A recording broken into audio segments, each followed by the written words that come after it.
Hi, my name is Carly, and I'm an employment attorney at the Manifest Justice Law Corporation. Today, I'm here to talk to y'all a little bit about harassment in the workplace.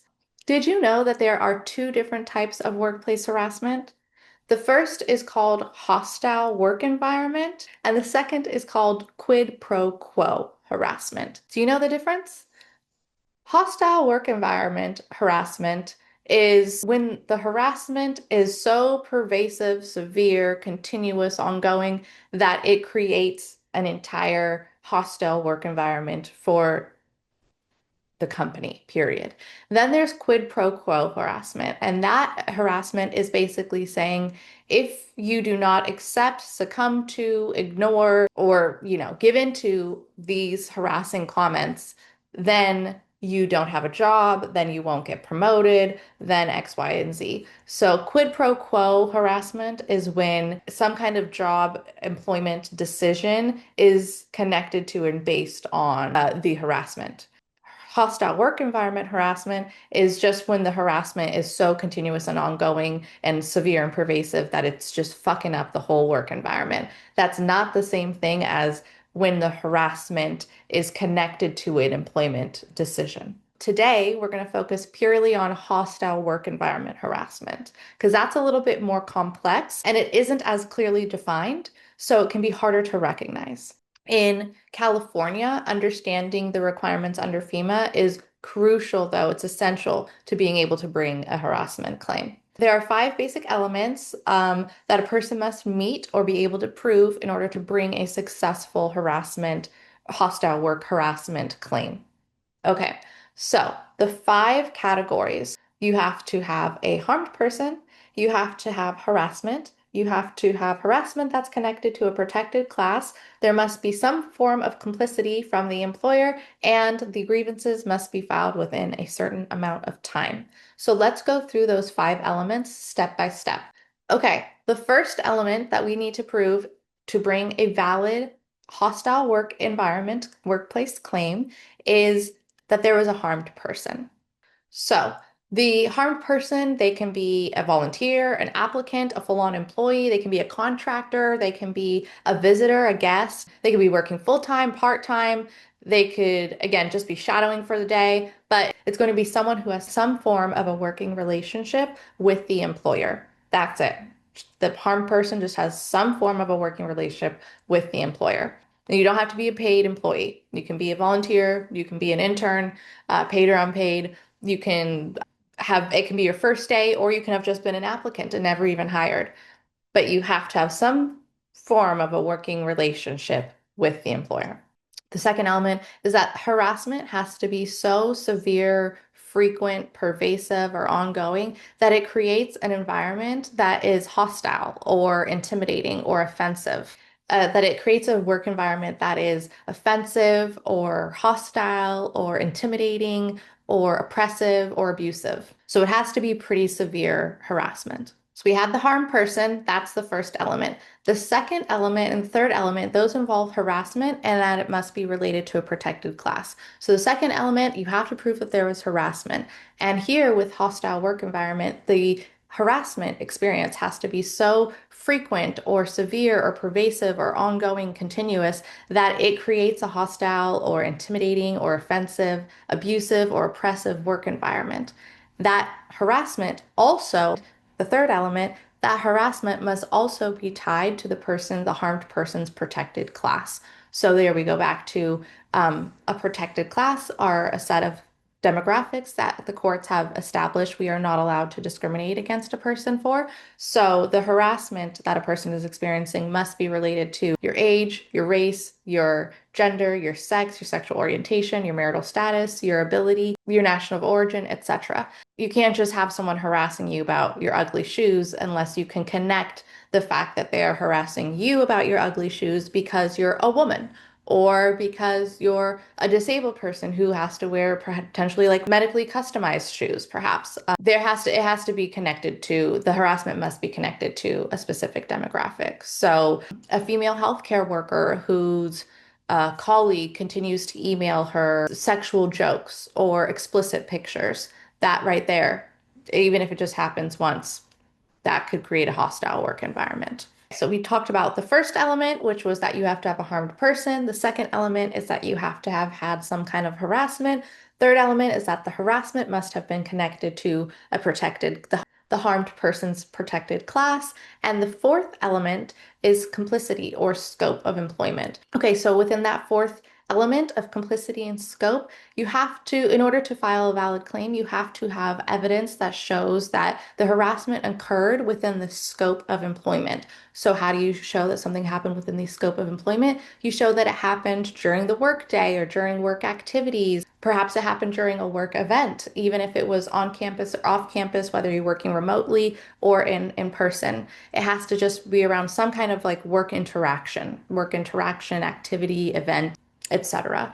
So that's for the scope of employment. And then there also has to be a level of complicity with your employer. So they have to have either the employer has to have either known about the harassment or they should have known about the harassment. So the employer has to have either known or should have known about the harassment. So whether that's a supervisor, a manager, or HR, any one of those people, if any one of those people knew or should have known that harassment was occurring and then they failed to take action, that is complicity.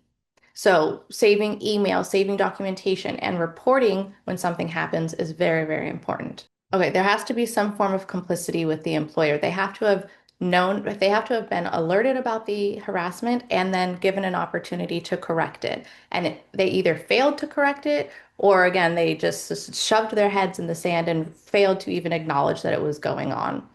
The only time that you are not required to tell your employer is when it would be unsafe to tell your employer. So if like HR is also the manager and supervisor of the company, and they are also the person who is harassing you, it would not be safe to go report to the person who's harassing you that they're harassing you. And in that situation, that would be probably a situation that you could just directly go to filing. Fifth and final element that you have to prove in order to have a valid harassment hostile work environment claim is the time.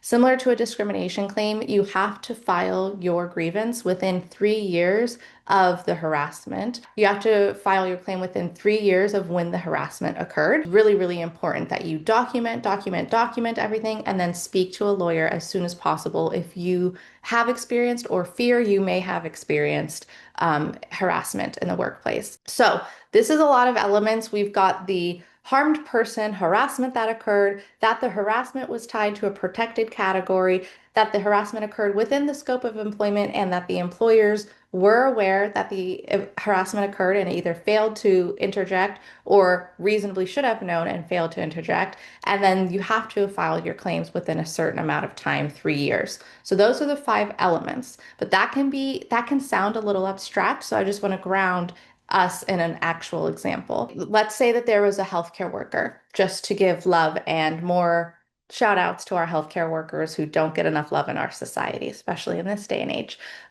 Okay, so let's say we have a healthcare worker whose name is Fenty, because I've got some Fenty lipstick or lip gloss here.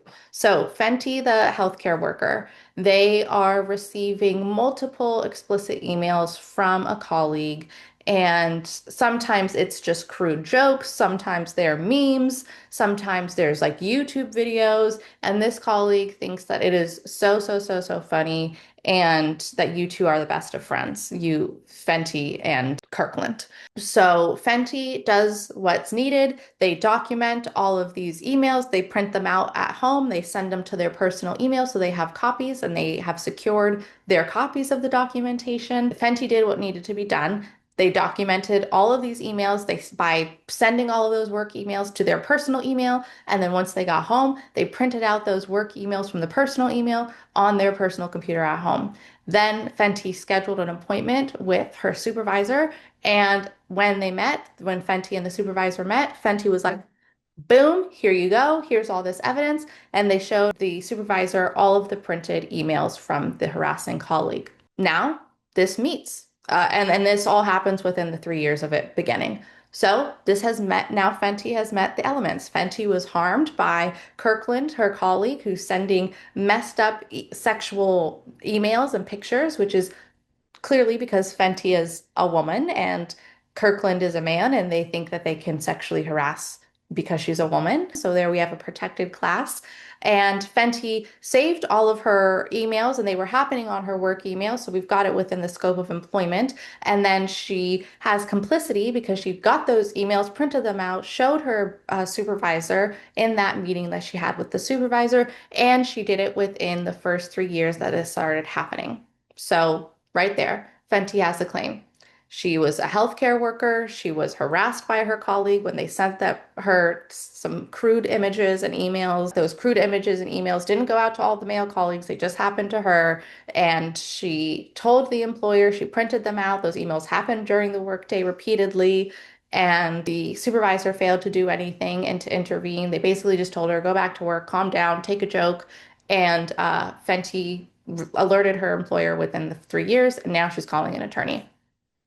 There we go. That's how harassment, a hostile work environment harassment, operates and like shows up in our workplaces. That might have sounded like really complicated and complex, but I promise you it's not that complicated. If you live in Northern California and you have more questions or you feel like you may have experienced harassment, please feel free to reach out to the Manifest Justice Law Corporation. We will provide a free consultation, which is trauma-informed and client-centered and culturally competent and all the things. You'll have zero out-of-pocket fees, and we'll just help you better understand what's going on, what your rights are, and potentially what your next best steps could be. If you are outside of California and you feel that you may have experienced discrimination, please feel free to reach out to your local bar association. Bar associations typically offer free legal referral services.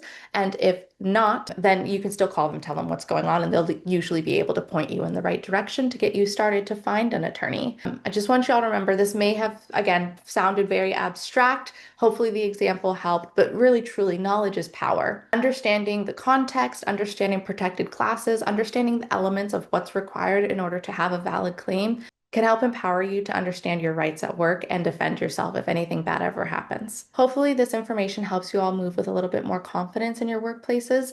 Everyone deserves to work in an environment that's free from harassment, abuse, and oppression. Understanding the rules is the first step to achieving justice and equity. All right, if you have any questions, reach out. Remember, everyone works, but not everyone works safely. Do you know the difference? Bye, y'all.